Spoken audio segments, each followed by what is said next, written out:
Hello, everyone. Welcome to the show. I am Dakore, reaching out to you from Nigeria's Federal Capital Territory, Abuja.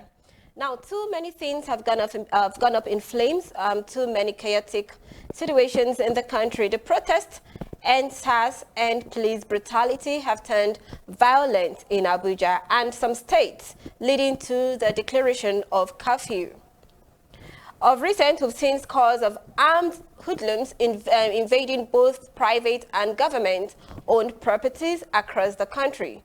Hoodlums armed with jackknives, sticks, machetes, and other dangerous weapons now move around in some residential areas, causing fears amongst local residents. These acts are rapidly destroying the social fabric of our environment. I'll be speaking with Emmanuel Ogbeche, a journalist and the current chairman of the Nigerian Union of Journalists, FCT. So good to have you here. Thank you very much, Dakore. Welcome. Now let's start analyzing some of the stories that made the headlines on security during the week. Let's talk about the rules of engagement with the armed forces. The Army Chief, Lieutenant General Dakore, had warned hoodlums posing as agitators and has also told the military commanders to tackle looters. What do you make of this statement, and what are the consequences of these words, or what should we be expecting? First of all, let me say that what has happened is regrettable. It shouldn't ordinarily have happened.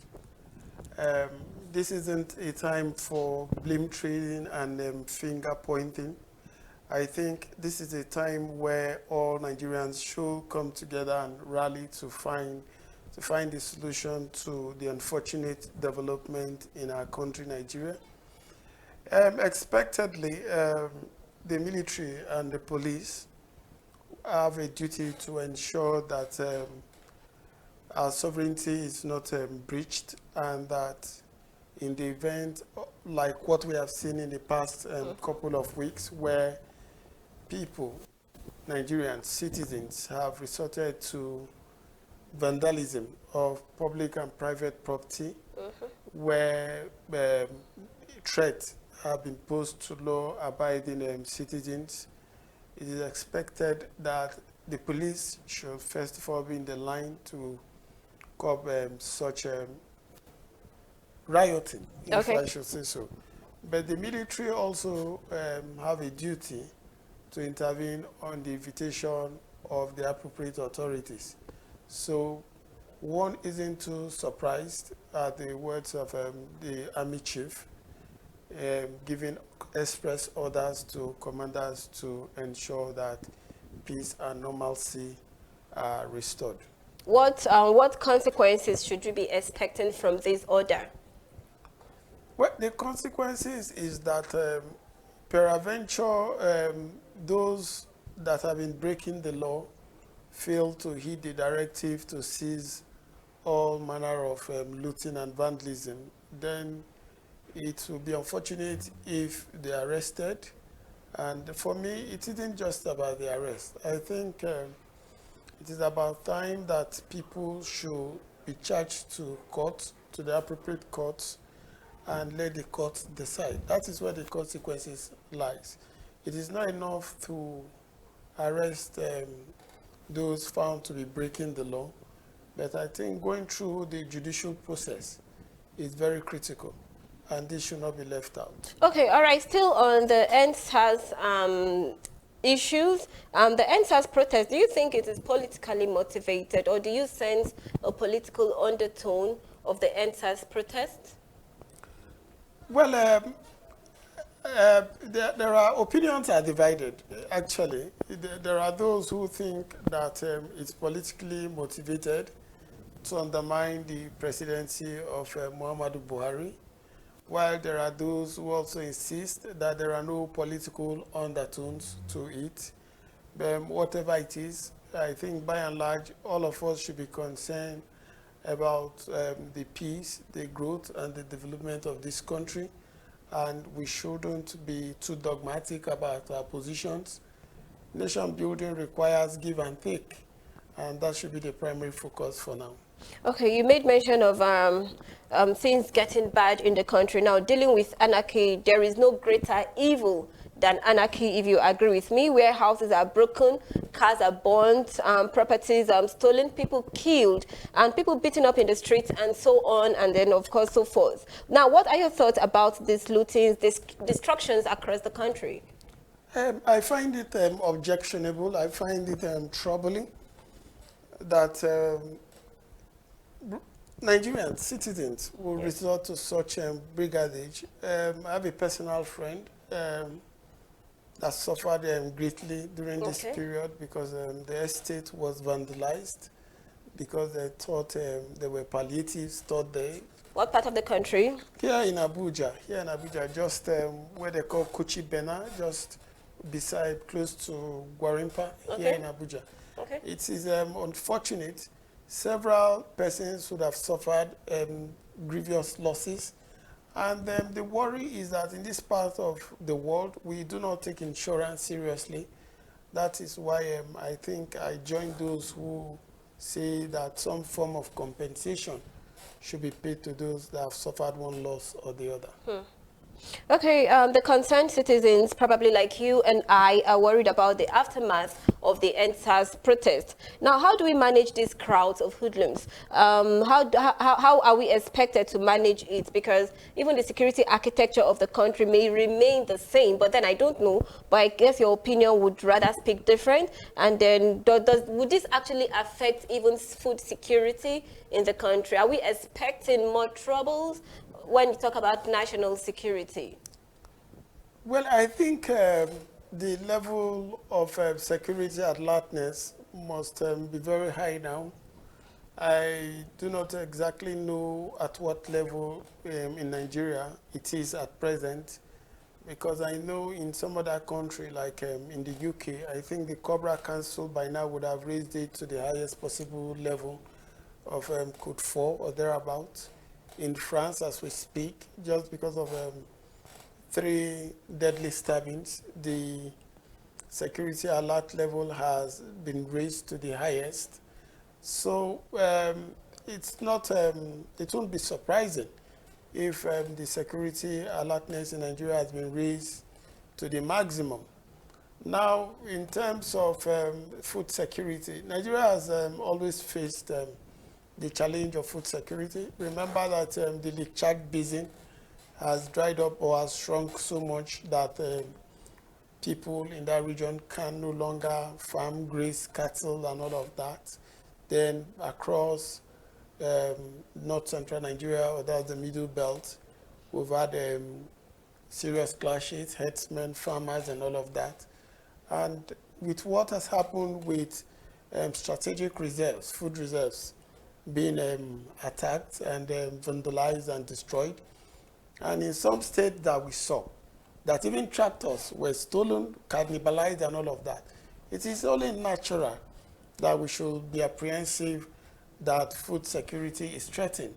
And that is why it is very urgent that government takes very stiff measures to ensure that food security is guaranteed and that these hoodlums, these vandals, are reined in as quickly as possible. But it also requires government negotiating, giving assurances, and walking through the talk. People want to see people punished for crimes. And what gave rise to all of this is about police harassment, brutality, and alleged extrajudicial killings. You must assuage the fears of the people, the concerns.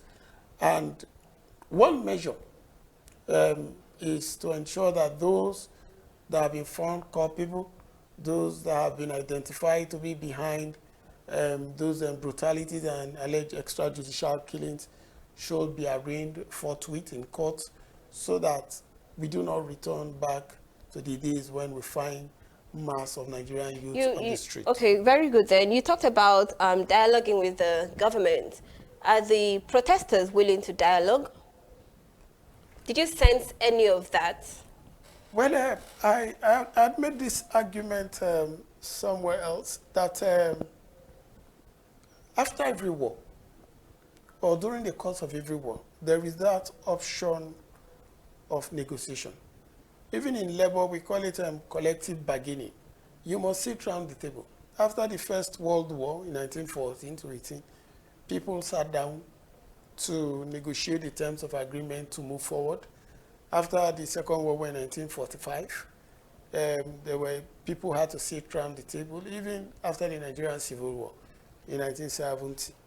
So it is not out of place that we must, that those behind the NSAS protests must find a way to have a leadership in place that can dialogue with government. You cannot be on the street for an indeterminate number of days, you understand, or period of time. You must find a way to discuss with government. The street does not rule, because if you stay on the street, that is a prelude to anarchy, to disaster, and it's a high price none of us wish to afford. All right, now still talking about anarchy, a lot of inmates are awaiting trial. I would like to ask, what is the possibility of the fleeing inmates that we saw? You know, what is the possibility of rearresting these fleeing inmates that we saw that actually, you know, that broke out of prison? And what does this mean to the country? What is the possibility of rearresting them? You see, that is the tragedy of the system we operate.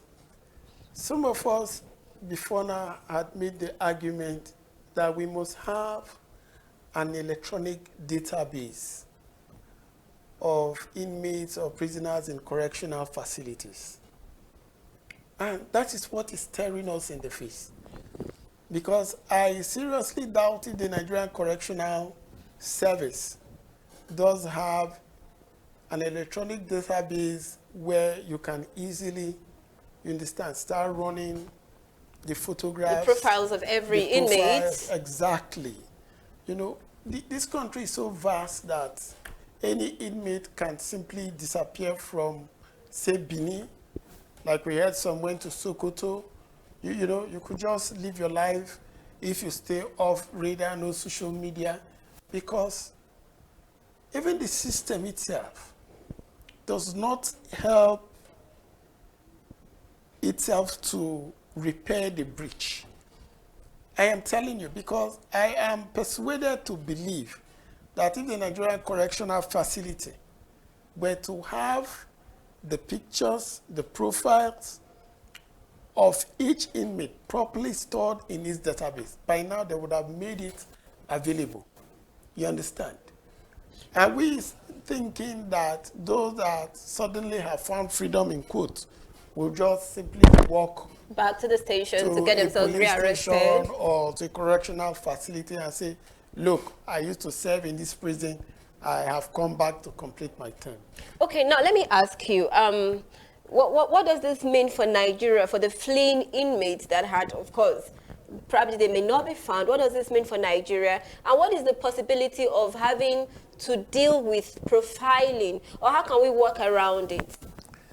You see, my worry has been that when you find a situation where hundreds of inmates or prisoners have escaped or breached a correctional facility, the danger is that there could be a spike in crime, you know, because these individuals know no other thing other than crime. Because if they have served the term and probably have gone through the correctional process, one will have the hope that they are reformed. But with what has happened, let us all brace up for a possible spike in crime in this country. Okay, all right, moving forward.